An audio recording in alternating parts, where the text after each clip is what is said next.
እነዚህ ሁለት ቀናት ወለጋ ሌላ ምዕራፍ ውስጥ እንደገባ ያሳዩን ቀናት ናቸው። ለሁሉም ጊዜ ያለው ፖርቱጋሊቱም ሰነሱ ነበሩት የሆነ ጊዜ የማላዘን ጊዜ የማልቀስ ጊዜ ነበር። ቀጠናውን በሰላም እጦት በግጭት የመግለጫ ጊዜ ነበር። ፈጣሪ ምረርቶን የተተፈረፈ ልማት የሚታይበት ጊዜ ሆኗል። እንግዲህ ያልነካነው ዘርፍ የለም። ማኑፋክቸሪንግ የተጣለው መሰረት ድንጋይ 26 ክሎስ ቱ ቢሊየን ኢንቨስትመንት ያለው ከፍተኛ የአግሮ ፕሮሰሲንግ ፋብሪካ ነው። 200-300 ሚሊዮን ዶላር በየአመቱ ድንጋይ ተሸክመን ከደቡብ አፍሪካ እንጭን የነበረውን እዚህ ያለን ያንን መቀየር የቻለ ፕሮጀክት ያየንበት ነው። እግዚአብሔር የሰጠንን ሀብት ወርቁን አውጥተን ያ ወርቅ ፕሮጀክት በአመት እስከ 700-800 ሚሊዮን ዶላር የውጭ ምንዛሪ ሊያስገኝ የሚችል ፕሮጀክት ነው በአመት እና ከፍተኛ ደግሞ ክምችት ነው ያለው።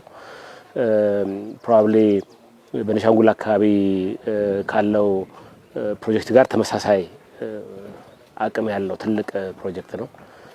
የህዝቡን ስራ አይታል። አርሶ አደሩ በራሱ ትልቅ የፋብሪካ ሲያቋቁም ነው 100,000 አርሶ አደሮች በጋራ ዩኒየን መስርተው ይሄንን አይታል።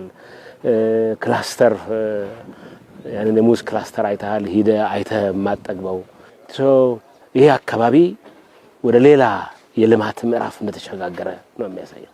ይሄ እንግዲህ የሐሳብ ልዕልናን የዓላማ ጽናትን የሚያሳይ ነው። የለውጥ አመራር በትኩረት የያዘው አጀንዳ ቢኖር የኢትዮጵያን የልማት አቅም ማውጣት አለብን፣ በሁሉ አካባቢ ያለውን የኢትዮጵያ ልማት አቅም ማውጣት አለብን የሚለው ይሄ የልማት አቅም መውጣት እንደጀመረ ነው የሚያሳየው። የነቀምት ያው የተለየ ነው።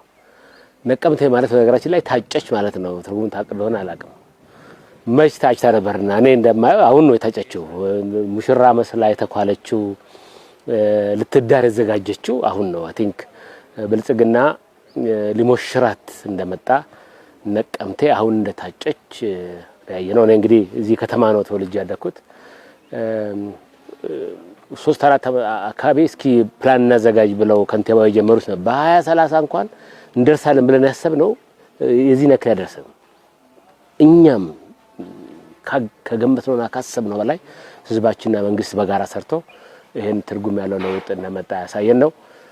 ጥሪው መስማት ነው። አሁን የልማት ዘመን ነው። አሁን የብልጽግና ዘመን ነው። ወጣቱ ወደ ስራ የሚገባበት ዘመን ነው።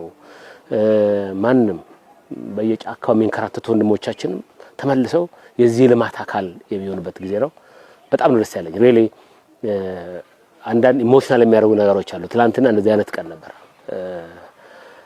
ፈጣሪ ሲያይ ሲባርክህ ምን ይዞ ነው የሚመጣ የሚያሳይ ነው። በጣም ደስ ብሎኛል።